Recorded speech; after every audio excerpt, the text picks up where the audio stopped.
Assalamualaikum warahmatullahi wabarakatuh.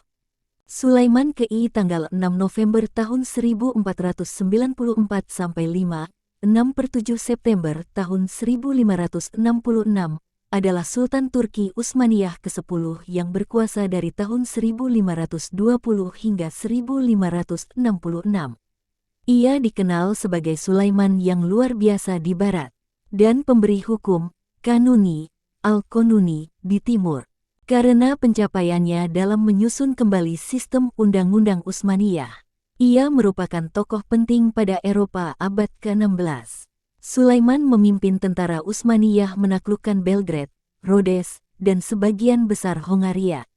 Sebelum berhasil dipukul mundur dalam pengepungan Wina tahun 1529, ia menganeksasi sebagian besar Timur Tengah dan Afrika Utara, hingga sejauh Aljazair di barat. Di bawah kekuasaannya, armada Utsmaniyah menguasai Laut Tengah, Merah, dan Teluk Persia. Dalam upayanya untuk memperkuat Utsmaniyah, Sulaiman melancarkan reformasi legislatif yang berhubungan dengan masyarakat, pendidikan, perpajakan, dan hukum kriminal. Hukum kanunnya memperbaiki bentuk kekaisaran selama berabad-abad setelah kematiannya. Selain merupakan penyair dan tukang emas, ia juga menjadi pelindung budaya yang besar, hingga Utsmaniyah mencapai masa keemasan dalam bidang artistik, sastra, dan arsitektur.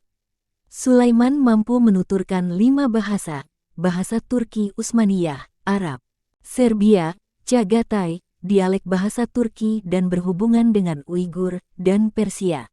Sulaiman menikahi seorang perempuan harem yang bernama Hurrem Sultan, meskipun tindakan ini melanggar tradisi Utsmaniyah. Putra mereka, Selim II, menggantikan Sulaiman setelah berkuasa selama 46 tahun.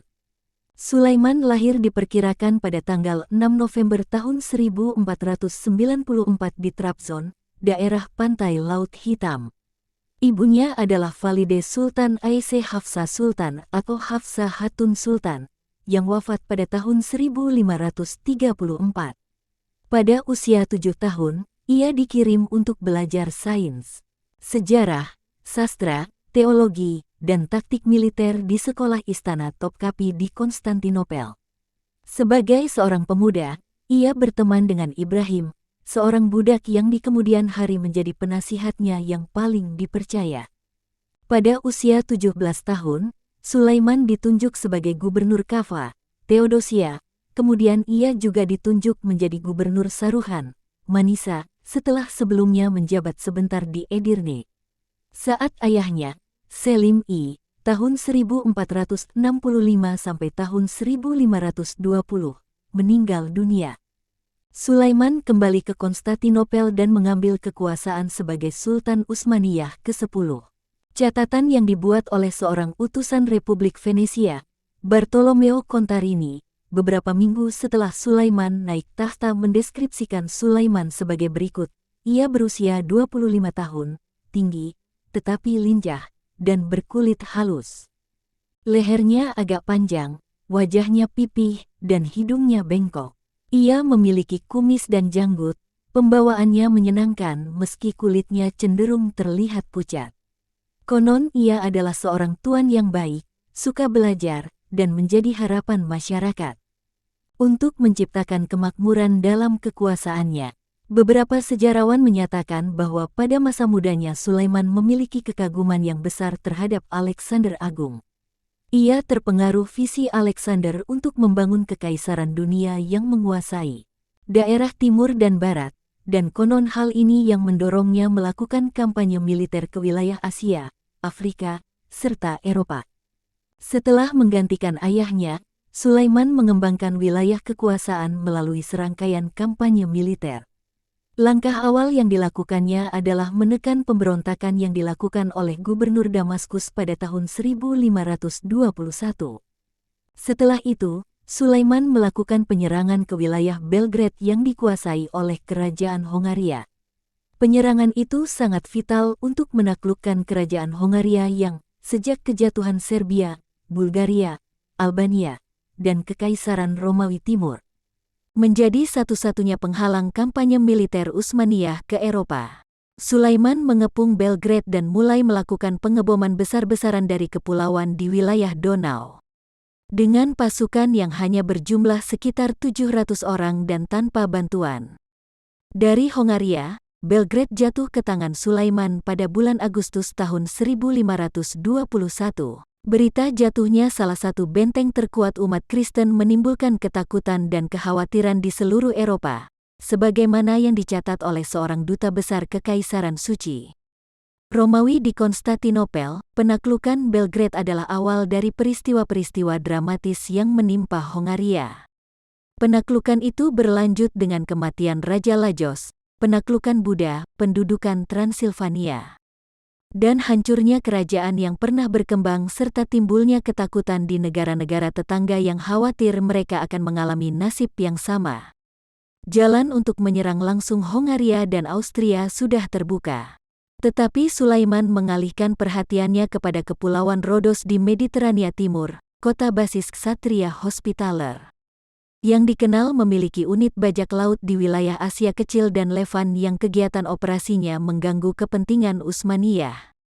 Pada musim panas 1522, Sulaiman mengirim armada berkekuatan 400 kapal dan secara personal memimpin 100.000 tentara menyeberangi Asia Kecil. Meskipun mengalami perlawanan yang sangat hebat, namun akhirnya kota Ksatria Rodos dapat dikuasai. Dengan memburuknya hubungan antara Hongaria dengan Kesultanan Utsmaniyah, Sulaiman melanjutkan kampanyenya di Eropa Timur pada tanggal 29 Agustus tahun 1526 dengan mengalahkan Louis II dari Hongaria tahun 1506-26 dalam pertempuran Mohacs. Ketika menemukan mayat Raja Louis, Sulaiman konon berkata, "Aku memang datang membawa senjata untuk menghadapinya, namun bukan keinginanku melihatnya tewas karena ia belum banyak menikmati indahnya kehidupan dan kebangsawanan." Sejak itu kerajaan Hongaria mengalami kemunduran dan Utsmaniyah bangkit menjadi kekuatan utama di Eropa Timur. Di bawah kepemimpinan Karl V dan saudaranya Ferdinand I, Kaisar Romawi Suci, Wangsa Habsburg menyerang dan menaklukkan kembali Buda serta menguasai Hongaria.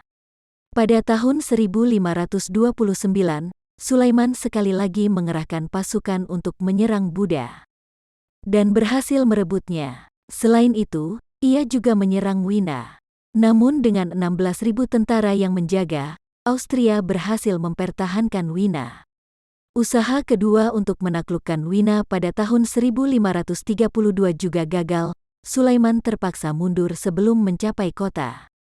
Kedua kekalahan ini terjadi akibat buruknya cuaca, yang memaksa mereka meninggalkan peralatan-peralatan penting dan terlalu panjangnya rantai persediaan. Penyerangan ini merupakan salah satu ekspedisi paling ambisius Kesultanan Utsmaniyah. Pada tahun 1540-an, terjadi konflik di Hongaria. Beberapa bangsawan Hongaria mengusulkan agar Ferdinand, adipati utama Austria, tahun 1519-64, yang pernah menjadi pemimpin Austria dan masih satu keluarga dengan Louis II, menjadi Raja Hongaria dengan mengutip sebuah perjanjian bahwa Wangsa Habsburg akan mendapatkan tahta Hongaria apabila Louis tewas tanpa menunjuk putra mahkota. Namun beberapa bangsawan lebih mendukung Janos Zapolya. Konflik ini memberikan peluang bagi Sulaiman untuk membalas kekalahannya di Wina. Pada tahun 1541, Wangsa Habsburg sekali lagi terlibat konflik dengan Utsmaniyah dengan menyerang Buda. Namun penyerangan itu gagal, bahkan beberapa benteng mereka balik direbut dalam serangan balasan Utsmaniyah.